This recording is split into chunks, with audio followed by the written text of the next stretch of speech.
Okay, Vikings' first preseason game has come and gone. Uh, Final scores don't really matter on this, but we lose 24-13 to Seattle. Um, we did lead at halftime. We were the better team when there were very few stars. We had a few starters out there, but like all most of the big names sat. Kirk and JJ and Hunter and those guys.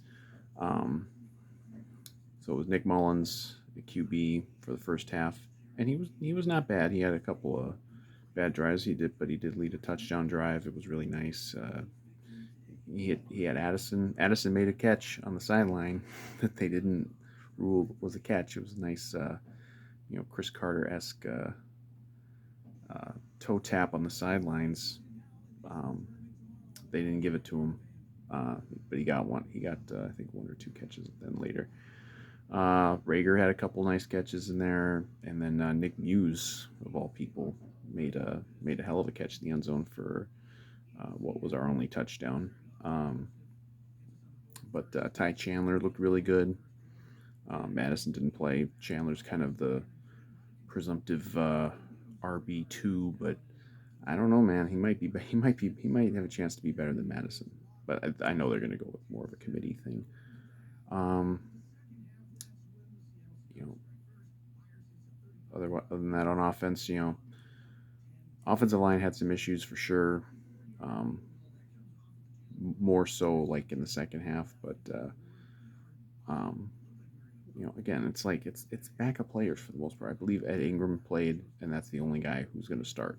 Now we've got guys who we're counting on to be good backups like Udo and Brandel, but you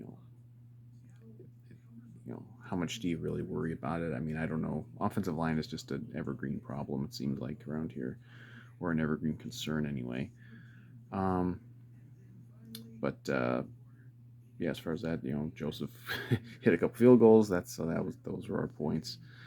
Um, Defensively, the highly hyped up Ivan Pace, the undrafted linebacker, he flashed and made some plays. Jalen Williams got an interception. It was kind of thrown right to him, but hey, still counts.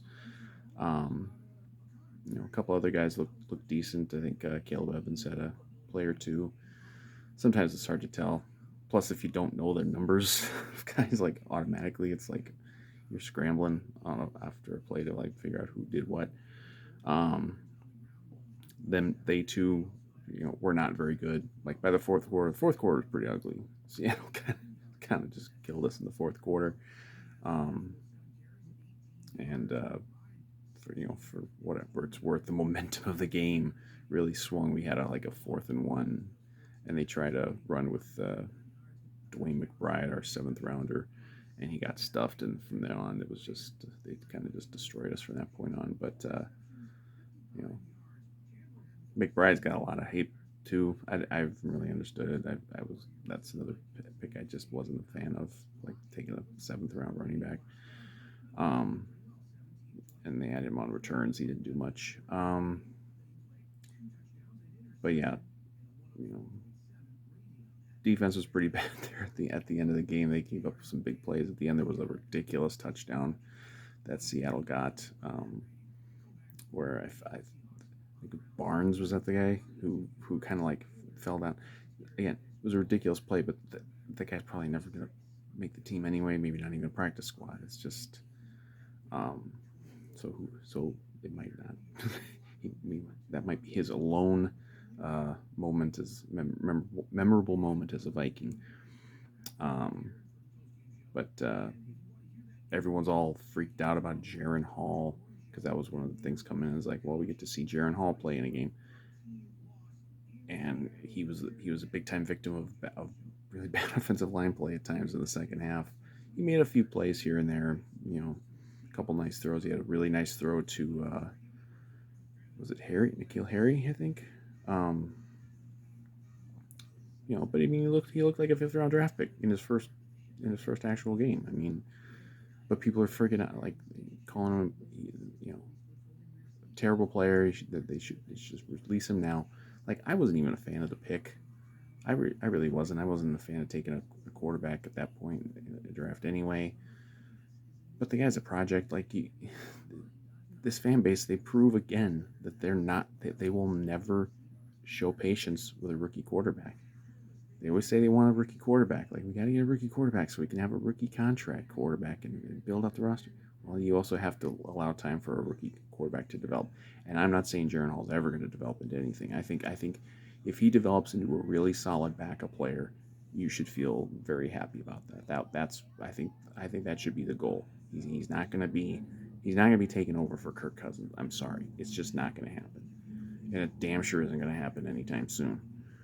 Um, but it's like you have to give a guy time to develop, and they had him out there playing behind, third and probably fourth string offensive linemen who will never see an NFL roster, and he got crushed. And people just refuse to accept the reality that a bad offensive line can destroy any quarterback. We saw it happen to Patrick Mahomes in a Super Bowl a couple years ago.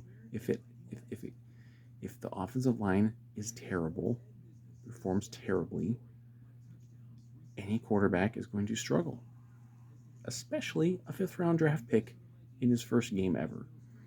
So, again, I'm not even a Jaron Hall supporter. My hope for him is that he can just be the backup, soon. Like, maybe he'd be ready to be like the backup quarterback next year or something. Because I don't think he's gonna have a chance really to supplant Nick Mullins, especially since I think Mullins played pretty good tonight. Um, but this fan base is just ridiculous with this.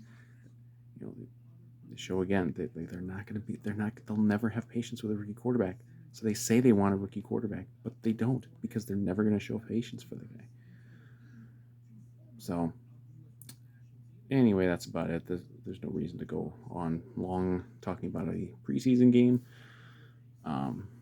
So I believe we still haven't won a preseason game in the KOC era. I believe we were winless in the preseason last year, but I barely remember because these games just don't fucking matter. They're interesting to watch. I thought this was actually, at least in the first half, it was a little more entertaining than these games often are. Next one up is a week from Saturday against the Titans. The Titans are coming in here for a couple of practices. Hoping to get out to one of those, but and then we got a week after that. We got the Cardinals, and they'll be in town for practices too. So we'll see what happens. I would hope that they would give maybe Jaron Hall a little more of a chance next week, maybe to play with maybe play in the first half, because I think we kind of know what we got with Nick Mullins. He can be an okay backup, and if you need him to come in, God forbid, he can hold it down a little bit. But yeah, so 24-13, Seattle wins this one over the Vikings. But again, it doesn't matter.